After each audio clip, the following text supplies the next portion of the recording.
श्री राधे। श्री विष्णु सहस्त्रनाम स्तोत्र का पाठ हमें क्यों ही करना चाहिए। बहुत से लोग प्रत्यक्ष में भी मिलकर और अप्रत्यक्ष रूप से सोशल मीडिया के माध्यम से भी बड़े गर्व और कॉन्फिडेंस से यह बात बोलते हैं कि गुरुजी हमें कर्म करना चाहिए।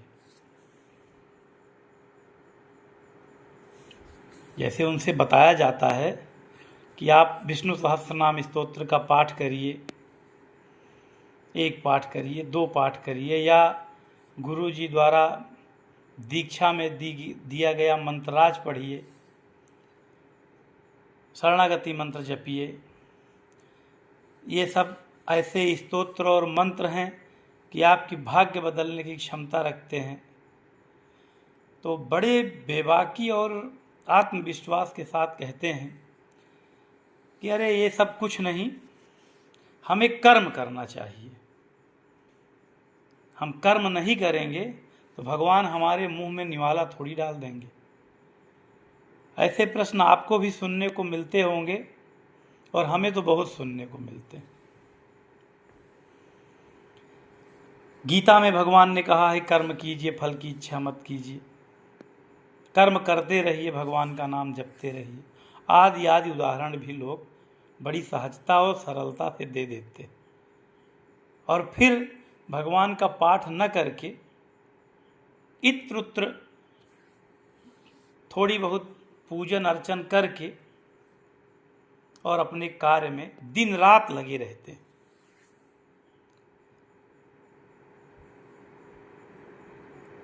वस्तुतः मनुष्य बहुत अज्ञानी है। मनुष्य को यह तो पता है कि गीता में भगवान ने कर्म करने की आज्ञा दिया है, किंतु मनुष्य को यह नहीं पता कि गीता में भगवान ने किस कर्म की आज्ञा दिया है और हमें कौन सा कर्म करना चाहिए। हम सुबह प्रातः काल उठकर डंडी लेकर छोटी सी 4 बजे, जैसे अरुणोदय काल में जिसका कितना शास्त्रों में मूल्य है, उसे 2-4 संगी साथियों के साथ मॉर्निंग वॉक में पूरे 2 घंटे खर्च करते हैं और उसे कर्म बोलते हैं। हम योग कर रहे हैं, हम मॉर्निंग वॉक कर रहे हैं। मैं मॉर्निंग वॉक का विरोधी नहीं हूं, किंतु आपका कर्म वहीं से गलत रास्ते पर चला जाता है। आप 4 बजे उठने के बाद नित्य क्रिया करके, स्नान आदि करके शुद्ध अवस्था में दीक्षा मंत्र के कम से कम 60 माला जपने का प्रयास कीजिए। ये कर्म है। इस कर्म की ओर भगवान ने इशारा किया है। या दीक्षित नहीं है तो 11 पाठ, 5 पाठ, 6 पाठ श्री विष्णु सहस्त्रनाम स्तोत्र का पाठ करिए। इस कर्म की ओर भगवान ने इशारा किया है। और हम करते क्या हैं? हम मॉर्निंग वॉक के लिए चले जाते हैं और अपने तमाम संगी साथियों के साथ तमाम डॉक्टरों की चर्चा करके वापस आ जाते हैं कि हमारा ऑपरेशन फला डॉक्टर से हुआ, हमारा ऑपरेशन इनसे हुआ, और समाज की तमाम नित्य निंदा बुराइयां करके 2 घंटे व्यर्थ खर्च करके वापस आ जाते हैं योग के नाम पर। जबकि यदि 4 बजे उठकर 6 बजे तक हम भगवान की दिव्य आराधना करें, 1000 नाम, दिव्य 1000 नाम के स्तोत्र से भगवान की सुंदर आराधना करें या मंत्राज जपें, तो निश्चित रूप से उसी दिन हमारे भाग्य की दिशा बदली हुई मिलेगी। किंतु हम अपना वह अमूल्य समय, अमृतमय समय मॉर्निंग वॉक और लोगों के साथ हंसी खेल में गुजार देते हैं। हम 6 बजे खाली होते हैं तो आधे घंटे का योग हमारे स्वस्थ से शरीर को और आगे बढ़ाने के लिए पर्याप्त है। हम 6 से 7 या 6 बजे से 6:30 बजे तक दौड़ भी लगा सकते हैं, योग भी कर सकते हैं। वस्तुतः मनुष्य को अपने कर्म की दिशा का ज्ञान नहीं है। हम अपने आजीविकों के लिए, छोटी सी आजीविका के लिए दिन रात परिश्रम करते हैं। ऐसे ऐसे लोगों से मिला हूं जो एक साथ 3-3 ड्यूटी करते हैं। ऐसे ऐसे डॉक्टरों से मेरी परिचर्चा होती है जो दिन के 18-18 घंटे तक मरीज देखते हैं। उसमें न उन्हें थकावट लगती है, न उन्हें रेस्ट की आवश्यकता पड़ती, किंतु उन्हें भगवान नाम जपने के लिए 1 घंटा भी कठिन दिखाई देता है। यही कारण है कि तमाम रुपया पैसा प्रचुर मात्रा में अत्यधिक आमदनी के बाद भी उनके जीवन में केवल कष्ट भरा होता है। अंतर्मन से चूंकि वे गुरु जानकर, आध्यात्मिक व्यक्ति जानकर हमसे अपने मन की बात बताते हैं, तो मैं जानता हूं कि ये बाहरी चमक धमक से अंदर वे कितना परेशान है, कितने क्लेश में है, क्योंकि शांति सुख का उपाय वे कर ही नहीं रहे।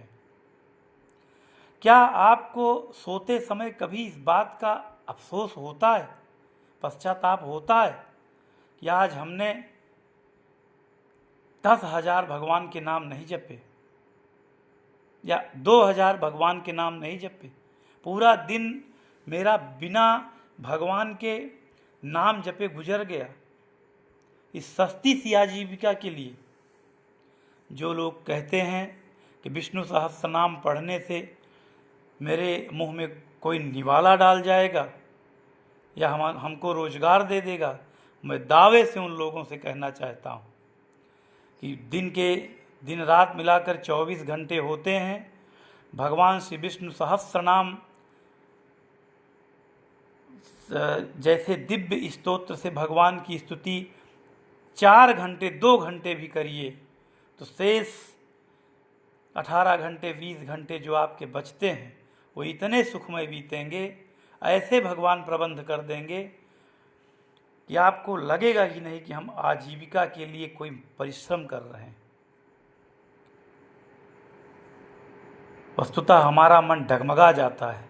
हम 4-6 महीने भगवान विष्णु सहस्त्र नाम का पाठ किए, भगवान की आराधना किए और किसी कारणवश हमारे काम में प्रगति न हुई या प्रगति हुई, हमको आभास न हुआ और हम जो लक्ष्य बनाकर भगवान, क्योंकि हम तो स्वार्थ में कर रहे हैं कि भाई हम इतना स्तोत्र गुरुजी ने कहा है करेंगे तो हमको यह नौकरी, ये IAS का पद, ये PCS का पद मिल जाएगा या मेरा यह असाध्य रोग अच्छा हो जाएगा। और मान लीजिए किसी कारणवश पूर्ति होने में समय लगा तो हमारा मन विष्णु सहस्त्र नाम स्तोत्र जैसे अचल अटल दिव्य अमोघ फलदायी साधन से भी भटक जाता है और हम फिर से इत्र उत्र भटक जाते हैं और अपने दुर्भाग्य को पुनः आमंत्रण देने लगते हैं। विष्णु सहस्त्र नाम स्तोत्र कोई सौदा या व्यापार तो है नहीं, ये तो शास्त्र विदित बात है, वेद चर्चा की बात है कि भगवान के दिव्य 1000 नाम का पाठ आप प्रतिदिन कर रहे हैं, दीक्षा मंत्र आप प्रतिदिन कर रहे हैं, तो निश्चित रूप से इसका तो अमोघ फल है ही। किंतु हम अपने से नीचे की ओर न देखकर सदैव ऊपर के लोगों की ओर देखकर स्वयं में असंतुष्ट होते रहते हैं। कभी हमने विचार किया कि हम विष्णु सहस्त्र नाम स्तोत्र रूपी साधन से भगवान की स्तुति करके भगवान को ये धन्यवाद दें कि भगवान हमारे ही बीच के कितने लोगों को आपने आँख नहीं दी है, हमें सुंदर सुंदर 2 आँखें दी जिससे हम भगवान सूर्य तक का दर्शन कर लेते हैं। आपने हमारे हाथ पैर सुंदर शरीर, सुंदर चेहरा, एकदम स्वस्थ बनाया है। और लोगों को तो मैंने विकलांग देखा है, हमारे आसपास ही लोग शरीर से ही स्वस्थ नहीं हैं। हम इस बात का भगवान को धन्यवाद नहीं देते, बल्कि भगवान से स्वयं रोते रहते हैं कि भगवान मेरी ये आकांक्षा नहीं पूरी हुई, मेरी तो बरकत नहीं हो रही है, मेरे पास तो पैसा नहीं है। हमें भगवान विष्णु सहस्त्रनाम के स्तोत्र से अपने श्रीमन नारायण को यह भी धन्यवाद देना चाहिए कि भगवान, और लोगों को तो आपने संतान ही नहीं दिया, हमारे पास तो संतान है। और लोगों के पास तो पत्नी नहीं, हमारे पास तो मनोनुकूल पत्नी है। और लोगों के पास तो पति नहीं है, हमारे पास तो घर भरा पूरा परिवार है। तो क्यों ना हम धन्यवाद दें। हमारे पास तो रहने के लिए बढ़िया सा मकान है, गाड़ियां हैं, चलने के लिए स्वस्थ शरीर है। बहुत लोगों के पास तो यह भी नहीं है। इसलिए स्वयं में असंतोष का कारण न बने और मन को इधर उधर डगमग न होने दें। श्री विष्णु सहस्त्रनाम स्तोत्र का पाठ करते रहिए। निश्चित रूप से आपके समस्त दुख, समस्त पाप पुण्य में बदलेंगे, समस्त दुख सुख में बदलेंगे, समस्त समस्याओं का शीघ्र निस्तारण होगा और सुख के ही सागर में गोते लगाएंगे। इसमें कोई संशय नहीं है कि आप श्री विष्णु सहस्त्रनाम स्तोत्र का पाठ करते रहेंगे और आप दुखी रहेंगे। दुख और श्री विष्णु सहस्त्रनाम स्तोत्र ये दोनों विपरीत दिशा में चलने वाले दो अलग अलग तत्व हैं। यदि आप विष्णु सहस्त्रनाम स्तोत्र का पाठ करेंगे तो आपके पास दुख नहीं रहेगा, और यदि आपके पास दुख रहेगा तो निश्चित रूप से आप विष्णु सहस्त्रनाम स्तोत्र का पाठ नहीं कर रहे हैं। इसलिए मन डगमगाया हो, मन फिर विचलित हुआ हो, या भगवान के भजन में मन ना भी लग रहा हो, तो अभी से, जब से ये वीडियो देखें, पुस्तक उठाकर 1 पाठ, 2 पाठ, 3 पाठ, ये समझकर कि इसके अलावा हमारे पास कोई सुखी होने का चारा नहीं है, श्री विष्णु सहस्त्रनाम स्तोत्र का पाठ करना प्रारंभ कर दीजिए। और हाँ, पाठ लय से करिए, गा कर करिए, ताकि भगवान को आपका पाठ अच्छा लगे। 2 पाठ कम कीजिएगा टारगेट से, लेकिन लय से करिएगा, सुंदर राग से करिएगा। किंतु इस कलयुग के कल्पवृक्ष स्तोत्र को, सद्य फलदायी स्तोत्र को, तत्काल फल देने वाले स्तोत्र को, अपनी इच्छा जो आपका चंचल मन है, इससे मन डिगा करके छोड़िएगा मत, अधिक से अधिक करते रहिएगा। ये सुख की गारंटी देने वाला स्तोत्र। श्री राधे।